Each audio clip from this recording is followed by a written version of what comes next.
আমরা শান্তিতে বিশ্বাস করি। আমরা ঝগড়া ফ্যাসাদ বিবাদের মধ্যে যেতে চাই না। জনগণের প্রজেক্টকে যদি বাস্তবায়ন করতে হয় তাহলে অবশ্যই গণতন্ত্রকে বাস্তবায়ন করতে হবে। গণতন্ত্রের ভিত্তিকে মজবুত করতে হবে, কারণ গণতন্ত্রের ভিত্তি যদি মজবুত হয় তাহলেই জনগণের কাছে জবাবদিহিতামূলক শাসন দেশে আসবে। জনগণের কাছে যারা জবাবদিহি করতে বাধ্য থাকবে তারাই জনগণের জন্য কাজ করবে।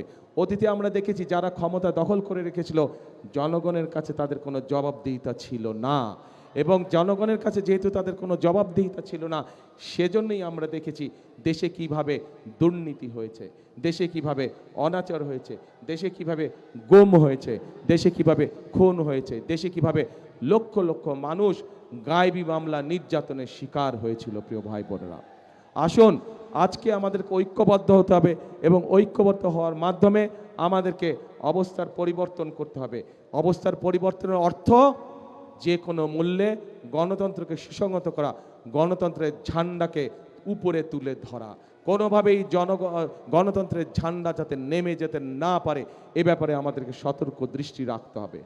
প্রিয় ভাই বোনেরা, আমরা শান্তিতে বিশ্বাস করি, কারণ শান্তিতে এই জন্য আমরা বিশ্বাস করি, শান্তি থাকলে আমি যেই কথাগুলো আপনাদের সামনে বললাম সেই কাজগুলো আমরা বাস্তবায়ন করতে চাব। আমরা ঝগড়া ফ্যাসাদ বিবাদের মধ্যে যেতে চাই না, এবং যেতে চাই না বলেই আজ আমি এখানে দাঁড়িয়ে কারো কোনো সমালোচনা করছি না। বরং আমি যদি সমালোচনা করি আপনাদের কোনো লাভ হবে? আপনাদের পেট ভরবে? পেট ভরবে? আপনাদের কর্মসংস্থানের ব্যবস্থা হবে? আপনাদের কৃষি লোন 10,000 টাকা যে মওকুফ করব আমরা, সেটা করা সম্ভব হবে? ওটা করা সম্ভব হবে না। সেজন্যই আমি কারো সমালোচনায় যেতে চাই না। কিন্তু কোথাও যদি কোনো অনাকাঙ্ক্ষিত কোনো ঘটনা ঘটে থাকে, অন্তর্বর্তীকালীন সরকার আছে, তাদেরকে বলবো সঠিক সুষ্ঠু তদন্ত করুন, সঠিক সুষ্ঠু তদন্ত করুন।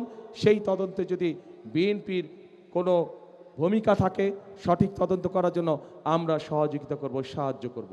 কিন্তু অবশ্যই ঘটনার সঠিক তদন্ত হতে হবে, সঠিক তদন্ত অনুযায়ী দেশের আইন অনুযায়ী বিচার হতে হবে। যদি কোথাও কোনো বিভেদ কোনো সমস্যা হয়ে থাকে, আমাদের পক্ষ থেকে পরিষ্কার কথা, আমরা দেশে শান্তি চাই। মুসলমান, হিন্দু, খ্রিস্টান, বৌদ্ধ সকলকে নিয়ে আমরা শান্তিতে বসবাস করতে চাই এই দেশে। 71 সালে যখন দেশ স্বাধীনতার যুদ্ধ হয়েছিল তখন আমরা যখন যুদ্ধে ঝাঁপিয়ে পড়েছিলেন, মুক্তিযোদ্ধারা যখন যুদ্ধে ঝাঁপিয়ে পড়েছিলেন তখন আমরা কেউ দেখিনি কার কোন ধর্ম।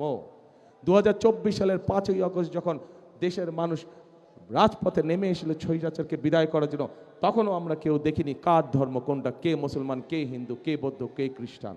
কাজে আজ দেশ গড়ার সময় আছে, আজ গণতন্ত্রকে রক্ষা করার সময় এসেছে।